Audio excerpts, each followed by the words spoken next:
cette belle biographie de notre maman que nous ne pouvons pas contredire.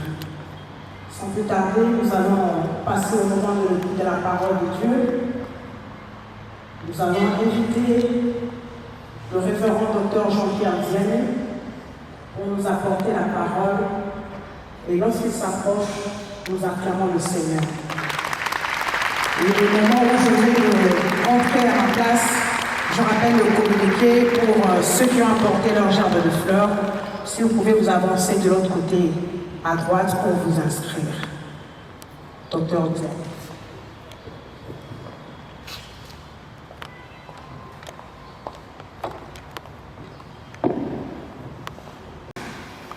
Namoni ke tozana ntango moko wana nazotala elongi ya libota bandeko ndenge tosangani awa. Les yeux des hommes et des femmes dévastés. Nazomona miso ya basi pe mibali na pasi pe mawa makasi. Et pour preuve, ma propre femme qui a été là parmi les dernières personnes qui l'ont vu parce que les derniers on s'est battu de telle sorte que là en Afrique du Sud pour rester avec elle quelque temps.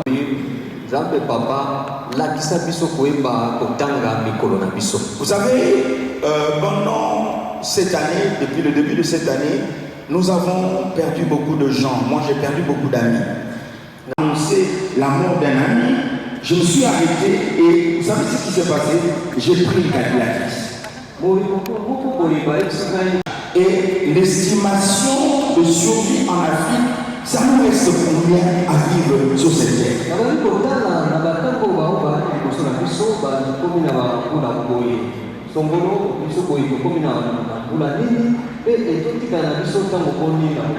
Robert qui est en train de m'interpréter, c'est mon meilleur ami depuis l'enfance. Et quand je regarde ce que nous sommes devenus, je me dis qu'il nous reste combien de temps?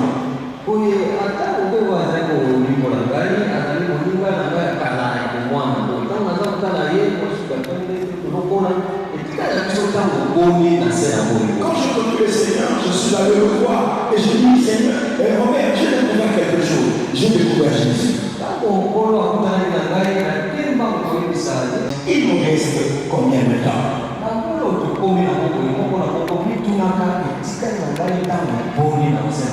Mamie là où il est maintenant. Si on lui demande de rentrer, elle voudra. Je vous dis, elle ne voudra pas. Et une voix m'a dit.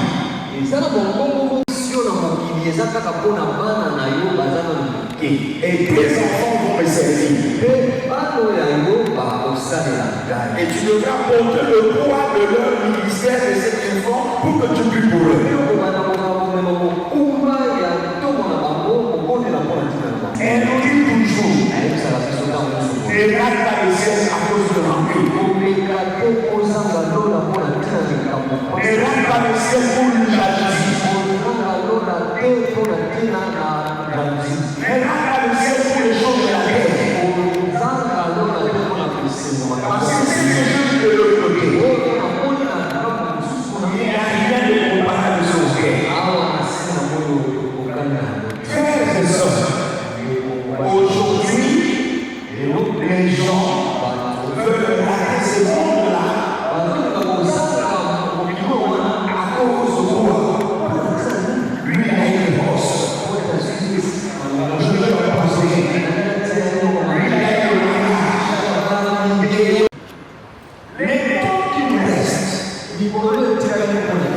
Les temps qui nous restent, nous devons savoir compter nos jours.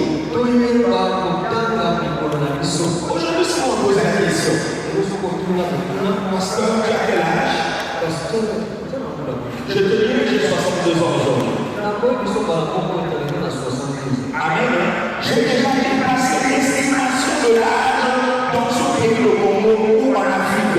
En Afrique, on estime à 50 ans, tu as déjà beaucoup écrit.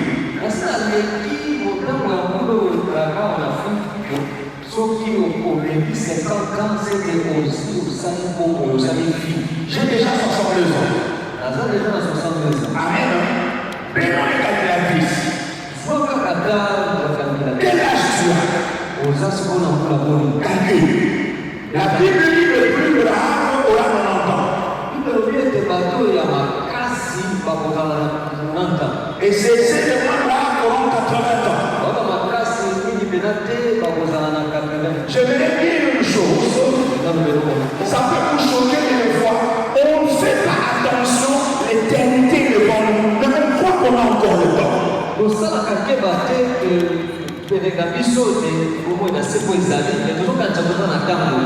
Amen. Amen.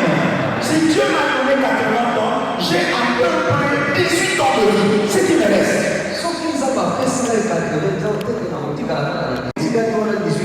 Tu continues à te partager dans les choses à ton âge là. Tu es encore avec des femmes et des amettes. Frères et sœurs, il est temps que nous puissions maximiser le temps qui nous reste. Et d'être sérieux. À toi qui as déjà 70 ans, il te reste combien? Les gens ne calculent pas. Un homme sage qui s'appelle David a dit, Seigneur, donne-moi de compter le temps qui me reste.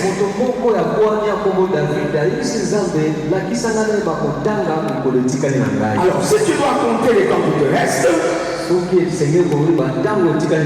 amen, hein?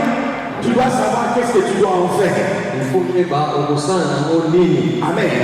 La première des choses que tu dois faire, tu dois te battre pour faire la paix avec ton Dieu. Ne reste pas avec ça, parce qu'après le rideau éternel, il y aura quelque chose.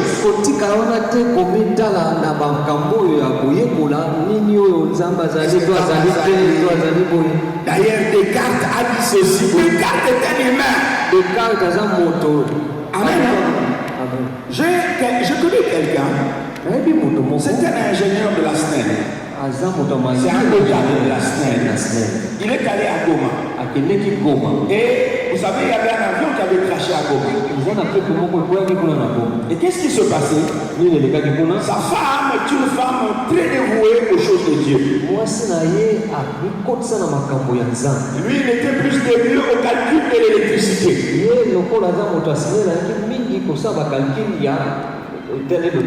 Alors, là, quand l'avion est tombé, il y a eu crash. Dieu lui a ouvert les yeux. Qu'est-ce qu'il a vu? Il a vu dans l'avion les gens qui mouraient. Il y avait des êtres habillés en blanc qui venaient les prendre pour partir avec. Il dit c'était à une vitesse incroyable.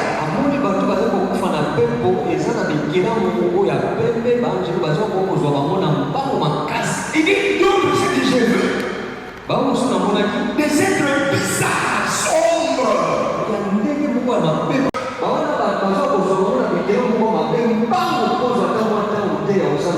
Écoutez-moi bien, mes frères et sœurs.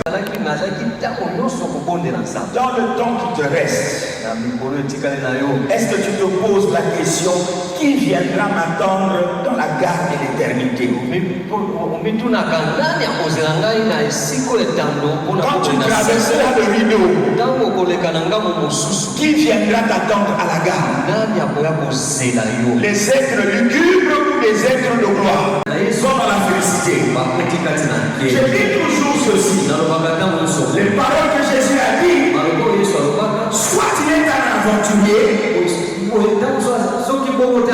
l'homme le plus sérieux. Il dit je suis le chemin, la vérité et la vie. Deuxième chose que tu devras faire, tu devras faire la paix avec ta conscience. Tu as des choses que tu portes, ce sont des secrets sales. Tu as besoin d'un prêtre, d'un pasteur pour que tu ailles parler de vider. Ne parle pas avec ce poids-là. Troisième chose que tu devras faire, c'est de faire ce qu'on appelle la paix de brave. Ça veut dire quoi? Il y a des personnes avec qui tu dois réparer. Tu prends ton orgueil, tu mets ça sous tes pieds. Si on était des Indiens, on allait dire on doit fumer le calumet de la paix. Dieu est un Dieu de paix. Et il attend les gens de paix. La Bible dit heureux ceux qui procurent la paix. Ils seront appelés fils de Dieu. Ne meurs pas avec ta colère. Ne meurs pas avec une liste de personnes que tu n'as pas pardonnées.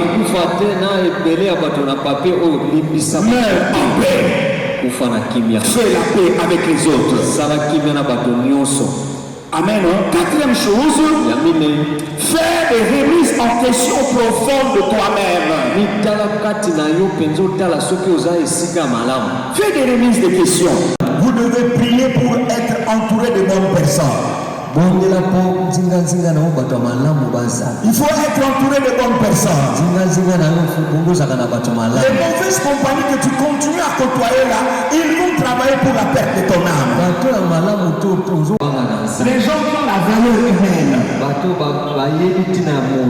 Les gens qui aiment la valeur des hommes, des autres, ils ne sont pas toujours en train de les torpiller.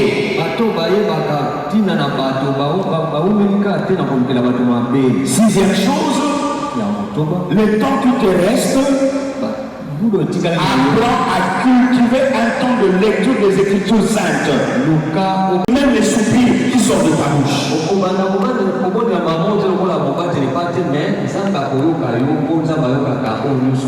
Septième chose que tu devras faire dans ce temps qui te reste.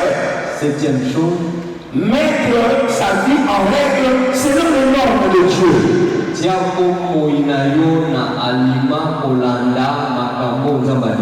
y a des choses que tu devrais dire à Dieu, je dois abandonner ça.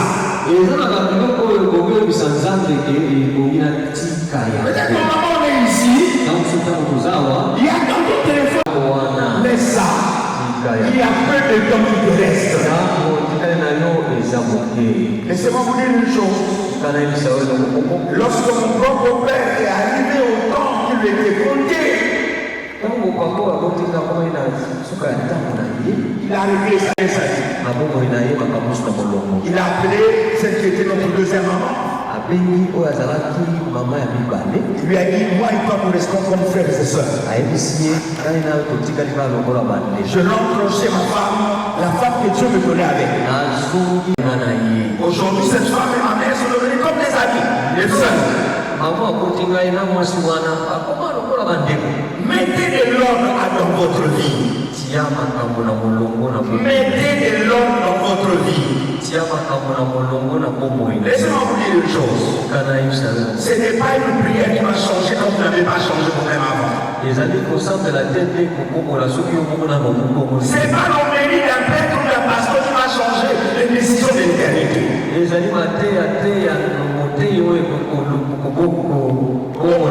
Ayez de vous guider. De vous guider vers une église où il y a des gens qui sont nés de nouveau. Tu as besoin de te développer dans un cadre où les gens connaissent Dieu.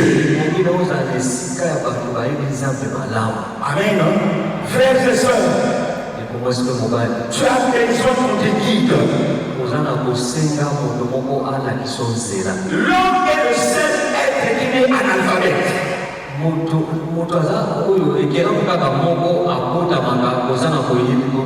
L'homme est analphabète. Et tu as besoin qu'on te guide. Voilà pourquoi les temps qui te restent, il est temps de changer de guide. Beaucoup sont mal guidés. Guidés par la franc-maçonnerie, guidés par la rose-croix, guidés par des fausses choses qui vont plaire dans vos familles. Pour le pouvoir, pour la gloire, pour l'argent. Ce matin, je voulais juste que Dieu réveille notre conscience. Il nous reste peu de temps.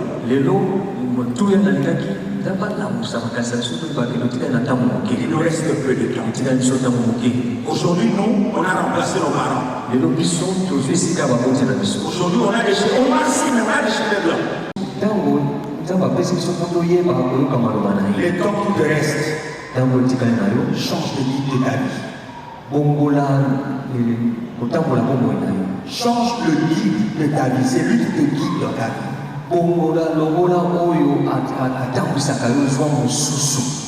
Bouddha n'a jamais dit je suis le chemin.